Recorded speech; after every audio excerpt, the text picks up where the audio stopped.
the constituency of Gama State will now take an oath or affirmation. Miss Antima, please. Miss Antima, do you want to take oath or an affirmation? Oath, please. In which language would you like to take oath? In English. I, Antima, having been elected a member of lower house of the Youth Parliament, do swear in the name of the God that I will be bear to faith and allegiance to the Constitution of India as by law established. I that uphold the sovereignty and integrity of India, and that I will faithfully discharge the duty upon which I am about to enter.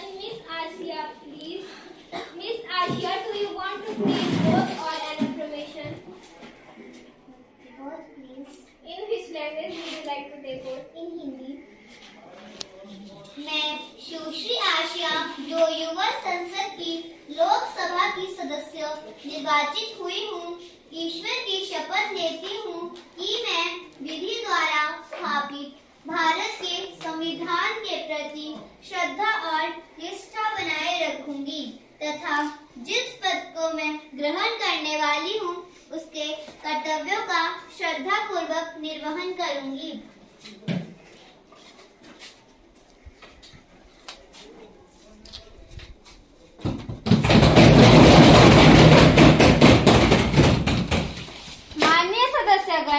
चूँकि हम 2 माह के पश्चात आज monsoon सत्र के शुभारंभ पर मिल रहे हैं, मेरा यह दुख कर्तव्य है कि हमारे सदन के पूर्व सदस्य श्री NK शर्मा के दुख निधन की सूचना दूं, जो हमारे लिए पीड़ादायक है।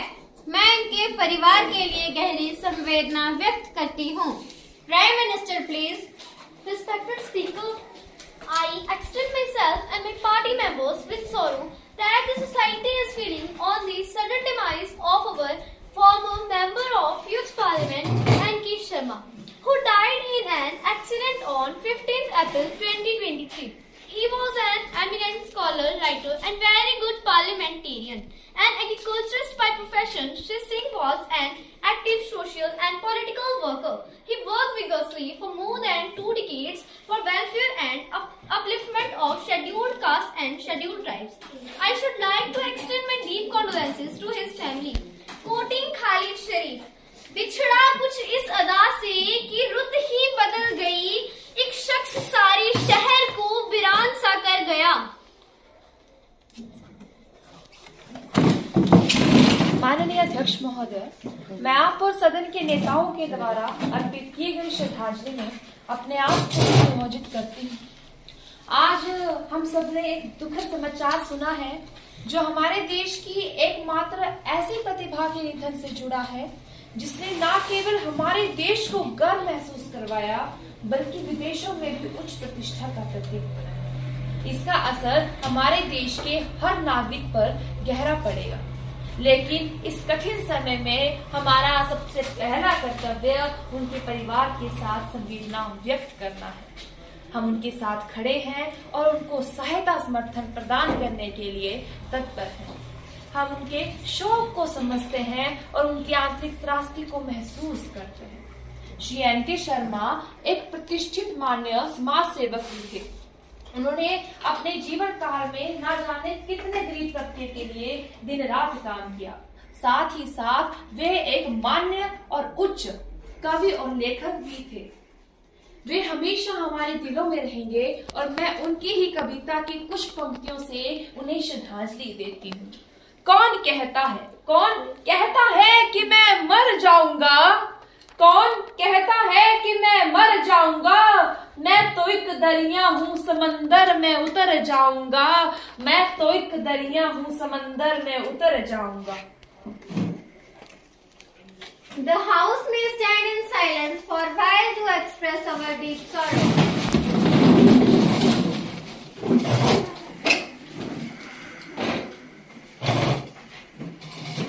Secretary General may convey the message of condolences to the bereaved family. Prime Minister to introduce new ministers.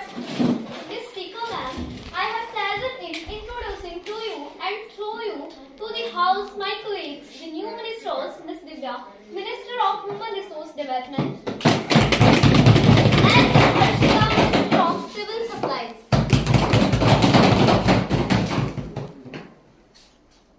Now the question hour starts. Question number 101. Miss Nishita, please. आदरणीय अध्यक्ष महोदय जी, मैं आपके माध्यम से विदेश मंत्री से जानना चाहती हूँ कि क्या हाल ही में हमारे पड़ोसी देश चीन द्वारा अरुणाचल प्रदेश सीमा क्षेत्र में भूमि कब्जाने की घटना हुई है, जिसकी कुछ रिपोर्ट्स अखबारों एवं मीडिया के माध्यम से छप रही हैं। यदि हाँ, तो इससे संबंधित क्या जानकारी है? क्या सरकार कोई सच्चाई छुपाने की कोशिश कर रही है या सरकार चैन की नींद सो रही है? कृपया सच क्या है सदन को जानकारी दें।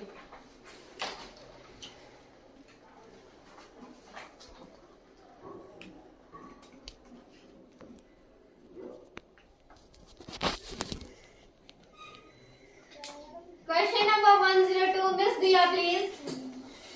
जमीन खिसक जाती है भैया, दिन दहाड़े पाँव से ताना मारती है घर में बीवी, शौहर की कमाई पर समझ में नहीं आता कि मैं क्या लिखूं महंगाई पर।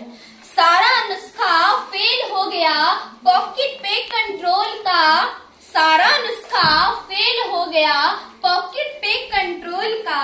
सरकार हर महीने दाम बढ़ाती है डीजल और पेट्रोल का। लोग बड़ी मुश्किल से जिंदगी की बोझ ढो रहे हैं, हंसते हैं मजबूरी में, हंसते हैं मजबूरी में, पर दिल से रो रहे हैं। अब तो यकीन ही नहीं करता है कोई अपनी ही परछाई पर, समझ में नहीं आता कि मैं क्या लिखूं महंगाई पर। माननीय अध्यक्ष महोदय, आप ये कविता सुनकर जान ही चुके होंगे कि आज मैं किस मुद्दे के बारे में आपके द्वारा सरकार से जानना चाहती हूँ।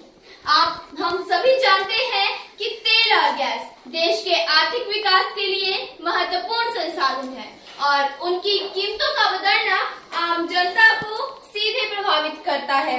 यह आम जनता के आर्थिक बोझ और जीवन यापन पर भारी पड़ सकता है। तेल की बढ़ती कीमतों का असर हर जरूरी वस्तु की कीमत पर पड़ा है। अध्यक्ष महोदय, वर्तमान सरकार तो सत्ता में ही बढ़ती कीमतों का रोना रोकर जनता को गुमराह करके आई है, जबकि मौजूदा सरकार ने महंगाई के सारे रिकॉर्ड रोड डाले। कैफी अजमी के शब्द, ऐसी महंगाई है कि चेहरा भी बेच के अपना खा गया कोई। ऐसी महंगाई है कि चेहरा भी बेच के अपना खा गया है कोई। अब वो अरमान है ना वो सपने, अब वो अरमान है ना वो सपने, सब कबूतर उड़ा ले गया है कोई, सब कबूतर उड़ा ले गया है कोई। माननीय अध्यक्ष महोदय, जब यह सत्ता में थे तो महंगाई तो रिकॉर्ड तोड़ रही थी, लेकिन जरूरी वस्तुओं की कालाबाजारी के कारण आम जनता को जरूरी वस्तुओं के लाले पड़े थे। हमारी सरकार के सत्ता में आने के बाद जरूरी वस्तुओं की कीमतों में कमी आई है और जहां तक पेट्रोल और डीजल की बात है तो थोड़े बहुत ही दाम बढ़े हैं। मैं माननीय सदस्य को यह बता देना चाहती हूँ कि यदि राज्य सरकारें चाहे तो उनके करों को कम करके और पेट्रोल और डीजल की कीमतों पर नियंत्रण प्राप्त कर सकती हैं। माननीय अध्यक्ष महोदय, मैं आपके माध्यम से माननीय सदस्य को बता देना चाहती हूँ कि जब यह सत्ता में थे तो जनता की ओर इनका कोई भी ध्यान नहीं था। अब यह कविता का पाठ कर रहे हैं, यही इनकी नियति है। Question number 103. Miss Jyoti, please. अध्यक्ष महोदय, मैं आपके माध्यम से खाद्य एवं आपूर्ति मंत्री से पूछना चाहती हूँ कि ये सरकार बड़े ऊंचे ऊंचे वादे करके सत्ता में आई थी कि जरूरी खाद्य वस्तुओं के दाम कम होंगे। महोदय, विडंबना देखिए, जब से सरकार बनी है जरूरी उपभोक्ता की वस्तुओं की कीमतें तो आसमान छू रही हैं। क्या जरूरी खाद्य वस्तुओं के बढ़ते दाम पर काबू करने के लिए सरकार के पास कोई नीति है? महोदय, ये सरकार तो काला बाजारी और महंगाई को मुद्दा बनाकर सत्ता में आई है, जिसे नियंत्रित करने में ये सरकार बुरी तरह फेल हुई है। माननीय अध्यक्ष महोदय, हमारी सरकार के सत्ता में आने के बाद काला बाजारी और मुनाफाखोरी में काफी हद तक लगाम लगाकर जरूरी चीजों के दाम कम करने का प्रयास किया है। अध्यक्ष महोदय, वर्तमान में कुछ सब्जियों के दाम बढ़े जरूर हैं, लेकिन इसका मुख्य कारण ज्यादा बारिश के कारण फसलों की बर्बादी है। हमने दामों को कम करने का प्रयास किया है और हमने पुरानी सरकार के मुकाबले ज्यादा राशन पहुंचाया है। Question number 104। माननीय अध्यक्ष महोदय, मैं आपके माध्यम से सरकार से यह पूछना चाहती हूँ कि शिक्षा का अधिकार अधिनियम 2009 के तहत 6 से 14 वर्ष के बच्चों की शिक्षा की जिम्मेदारी सरकार की है। यदि यह अधिनियम पूरी तरह से लागू हो गया है तो चाय की दुकान, ढाबों तथा अन्य जगहों पर छोटे छोटे बच्चे कार्य करते हुए दिख जाते हैं। अध्यक्ष, यहाँ तक कि अध्यक्ष महोदय, छोटे छोटे बच्चे चाय की दुकानों पर कार्य करते हुए दिखते हैं और लाल बत्ती पर भीख मांगते हुए दिखाई देते हैं। यदि मैं मान लूं, अध्यक्ष महोदय, यदि मैं मान लूं कि इस अधिनियम के तहत सभी बच्चे स्कूलों में, तो चाय की दुकान, ढाबों तथा अन्य जगहों पर जो छोटे छोटे बच्चे कार्य करते हुए दिखाई दे रहे हैं, वो किसके हैं? अध्यक्ष महोदय, किसके हैं? आदरणीय अध्यक्ष महोदय जी, मैं आपके माध्यम से यह बता देना चाहती हूँ कि भारत में बाल श्रम अधिनियम 1986 में 14 वर्ष से कम उम्र के व्यक्ति के रूप में एक बच्चे को परिभाषित किया गया है। भारत में बाल श्रम अधिनियम 1986 में यह बताया गया है कि बच्चे कितनी उम्र तक और कहां पर कार्य कर सकते हैं। संवैधानिक प्रावधान अनुच्छेद 24 जो किसी भी खतरनाक कार्य को करने की कड़ी निंदा करता है, यह अनुच्छेद बाल श्रम पर रोक भी लगाता है। अनुच्छेद 21 6 से 14 वर्ष, अध्यक्ष महोदय, अनुच्छेद 21 6 से 14 वर्ष के बच्चों को शिक्षा अधिकार भी देता है। अध्यक्ष महोदय, शिक्षा अधिकार अधिनियम 2009 के लागू होने के बाद 6 से 14 वर्ष के बच्चों को 100%, अध्यक्ष महोदय, 100% एनरोलमेंट का लक्ष्य रखा गया है। राज्य सरकारों को स्वर्ण शिक्षा अभियान के तहत राशि व दिशा निर्देश भी जारी किए गए हैं। माननीय सदस्य द्वारा उठाए गए सवाल पर सरकार पहले ही कार्य कर रही है और इसके लिए एक कमेटी के गठन पर सहमति भी बनी है। मैं आश्वस्त करती हूँ कि अगर ऐसी कोई घटना संज्ञान में आती है तो कड़ी कार्रवाई की जाएगी और बाल श्रम को लेकर कड़े कानून बनाए जाएंगे।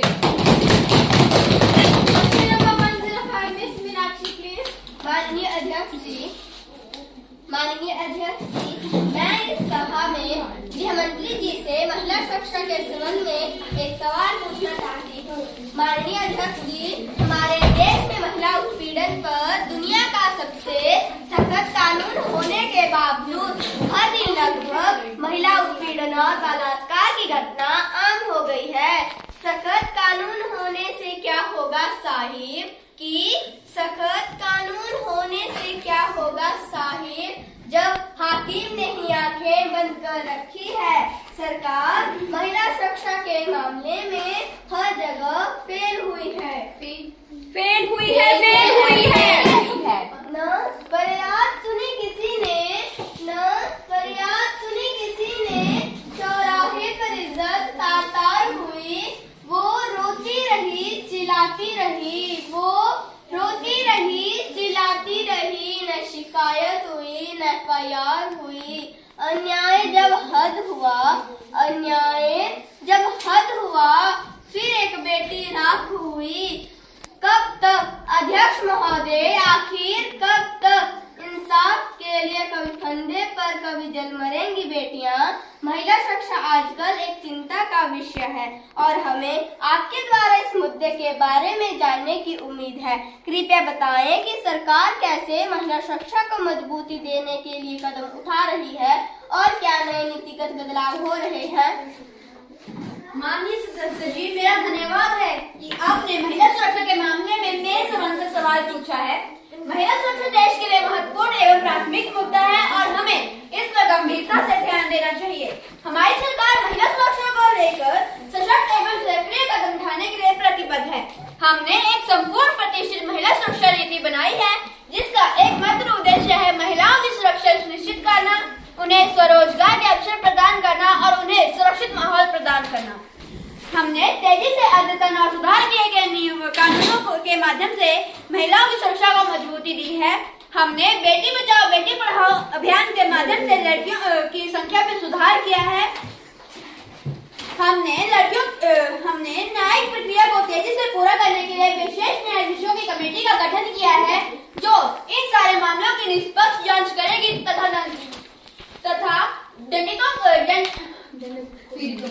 पीड़ितों को जल्दी से जल्दी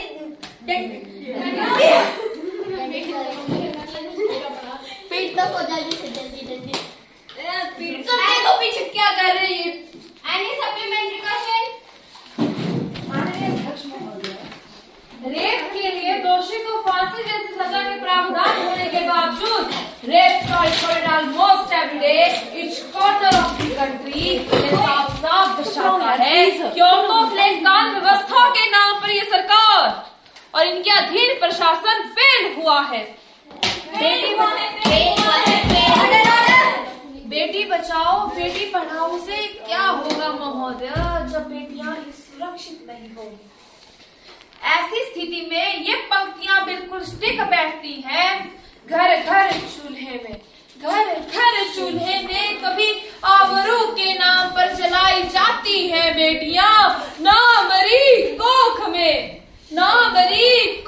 में तो जिल्लत है रुसवाई है। भूखी ताकती नजरें इन भेड़ियों की कहे तो कहे किसे अपना जब माँ बाप के लिए पराई है।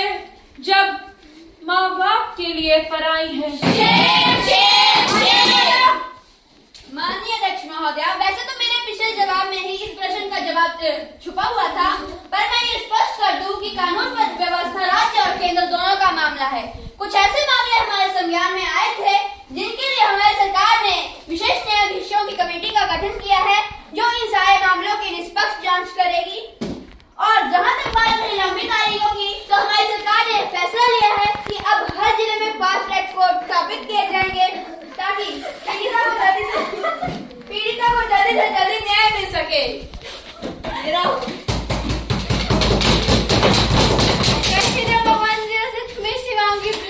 माननीय अध्यक्ष महोदय, क्या मानव संसाधन विकास मंत्री यह बताने की कृपा करेंगे कि क्या सरकार का विद्यार्थियों को अनुत्तीर्ण न करने की नीति में संशोधन करने का विचार है? यदि हाँ, तो सरकार ने इस मुद्दे पर अब तक कोई विचार किया है? यदि हाँ, तो तत्संबंधी ब्यौरा क्या है और यदि नहीं तो इसका कारण क्या है? आदरणीय अध्यक्ष महोदय जी, कर से कर और बाल शिक्षा का अधिकार अधिनियम 2009 की धारा 16 में प्रावधान किया गया। स्कूल में दाखिला किसी भी बच्चे को प्रारंभिक शिक्षा पूरी होने और न ही निष्कासित किया जाएगा। 2016 में सीएबी की बैठक में अधिनियम की धारा 16 में संशोधन करने पर बिल भी पास किया गया है जो कि राज्यसभा में लंबित है।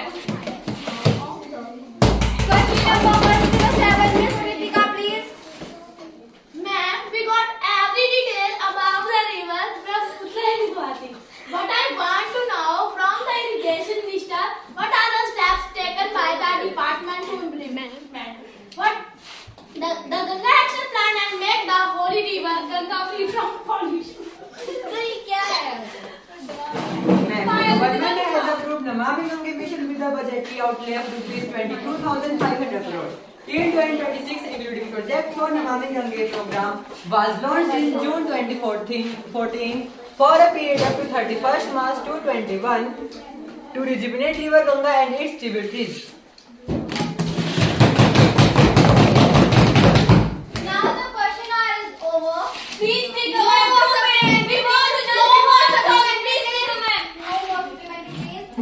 Miss Priya, have you given notice of it earlier? You may give due along notice with a copy of newspaper. ये बताओ ठीक नहीं कोई था ही नहीं।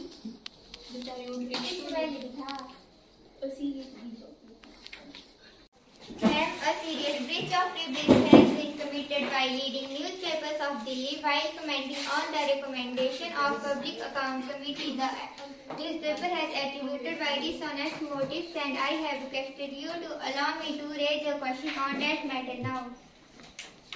Miss Priya, have you given notice of it earlier?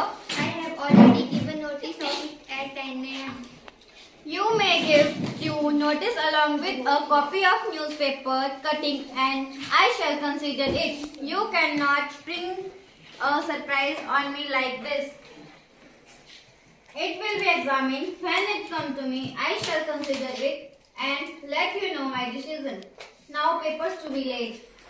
Honorable Minister of Agriculture.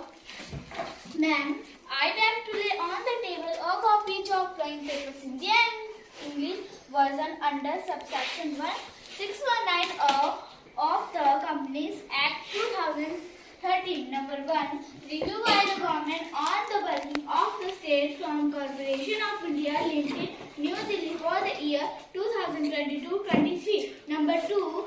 Annual report of the State Farm Corporation of India Limited, New Delhi for the year 2022-23, along with 15 audited accounts and documents of the Controller and Auditor General thereon. Secretary to report message from Upper Chamber of Youth Parliament. Ma'am, I have to report the following message from the Secretary of the Upper Chamber of Youth Parliament.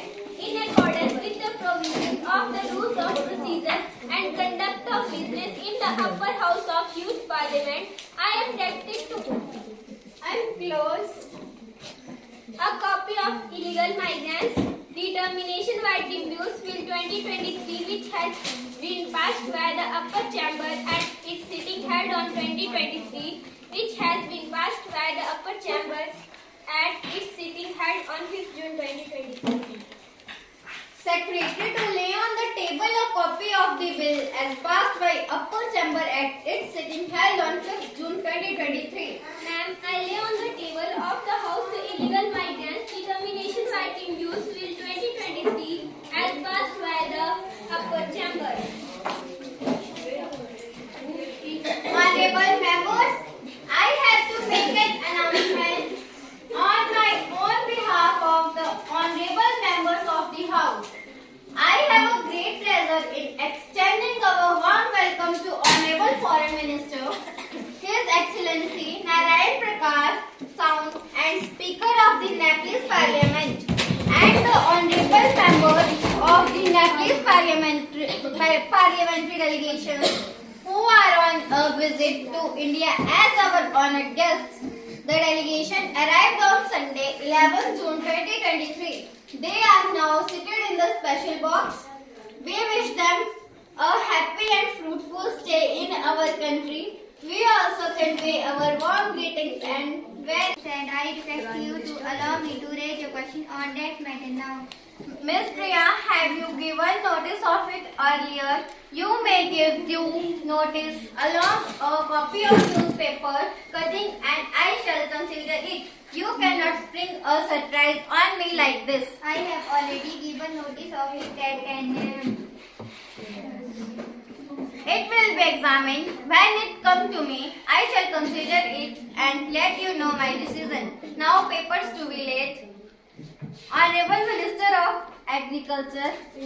Ma'am, I'd like to lay on the table a copy of Flowing Papers India and English version under subsection 1619 of the Companies Act 2013. Number 1. Review by the government on the working of the State Farm Corporation of India Limited, New Delhi for the year 2022-23. Number 2. Annual report of the State Farm Corporation of India Limited, New Delhi for the year 2022-23, along with 15 audited accounts and documents of the Controller and Auditor General thereon. Secretary to report message from Upper Chamber of Youth Parliament. Ma'am, I have to report the following message received from the Secretary of the Upper Chamber of Youth Parliament in accordance with the provision of the rules of procedure and conduct of business in the Upper House of Youth Parliament. I am directed to enclose a copy of the illegal migrants determination working dues will 2023 which has been passed by the upper chamber at its sitting held on 5th June 2023. Secretary, to lay on the table a copy of the bill as passed by upper chamber at its sitting held on 5th June 2023. Ma'am, I lay on the table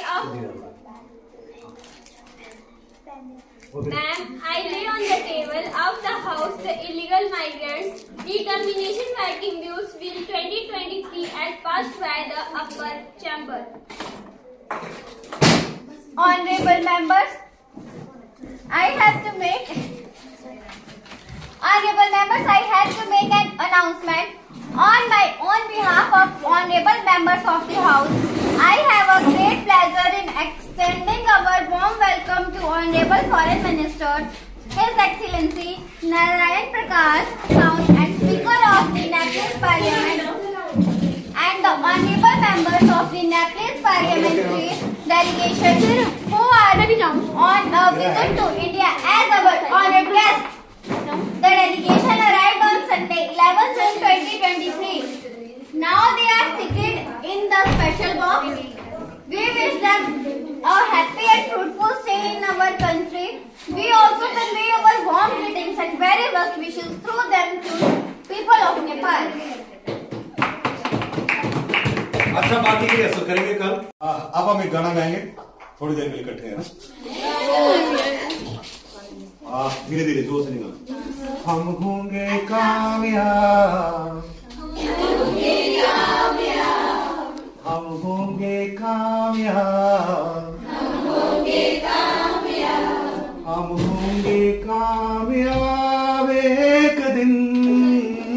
हो मन में है विश्वास, पूरा है विश्वास, हम होंगे कामयाब एक दिन। हम होंगे कामयाब, हम होंगे कामयाब, हम होंगे कामयाब